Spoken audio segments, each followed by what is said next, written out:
สบายดีกันตอนเย็นเด้อพ่อแม่พี่น้องมาฮอดบ้านกับข้าวเต็มเลยเต็มโต๊ะเลยพี่น้องเลย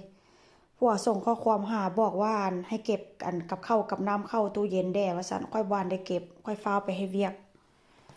อันนี้ก็จะเป็นซีเรียลพี่น้องกินสำหรับอาหารเช้าแล้วอันนี้ก็เป็นขนมนี่ก็จะเป็นแบบนี้เด้อหน้าตาข้างในมันก็จะเป็นแบบนี้เมื่อหน้าน้องมือแกะกล่องกะจะเอามาแกะกล่องให้เบิ่งว่ามันเป็นแบบใดแล้วกะจะสอดใส่ด้วยครีมหรือว่าช็อกโกแลตพี่น้องเลยซื้อมาแบบนี้เลยพวกนี้ยันมักกินแบบว่าขนมหรือว่าคุกกี้แบบนี้ได้มักกินแบบที่มันเป็นไส้ๆมีไส้ๆพี่น้องเลยแล้วค่อยกินมาแกะแล้วถ่ายให้เบิ่งแล้วอันนี้ก็เป็นคุกกี้คือกันเด้อนี่เด้อคุกกี้แต่ว่ามันเป็นแบบว่าเฮ็ดด้วยผลไม้หรือว่าเฮ็ดด้วยแอปเปิลพี่น้องเลยอันนี้ก็ซื้อมาแต่ว่าอันเลิกงานมาแล้วกลับบ้านมากับหมู่เนาะเขาเจ้าแวะซุปเปอร์มาร์เก็ตค่อยก็แวะกับเขาเจ้าเพราะว่าเมื่อวานนี้ลูกชายกินแล้วคุกกี้ลูกชายหมดว่าเช่นซะค่อยก็ซื้อมาค่อยบ่ฮู้เนาะว่าผัวซื้อมาว่าเช่นซะแวะซื้อขนมปังแด่แล้วก็แวะซื้อคุกกี้ที่แบบว่าเป็นช็อกโกแลตให้ลูกชายนำค่อยก็บ่ฮู้เนาะว่าผัวสิไปซื้อพี่น้องเอ้ย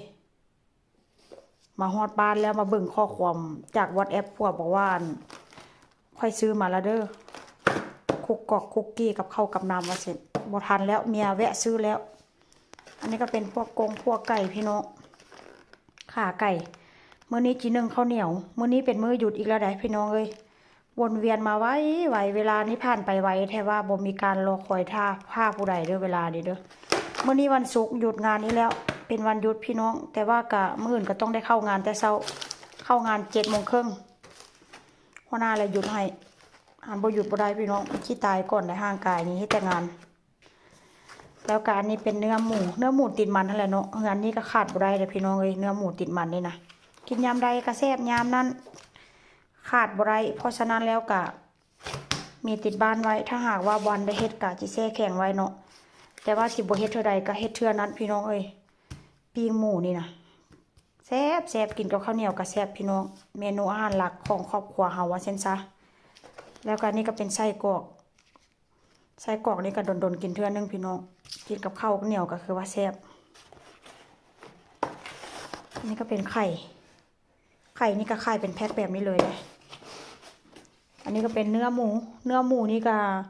เนื้อหมูหมักแล้วคันบอกหน้าตามจะเป็นแบบนี้พี่น้องมันจะ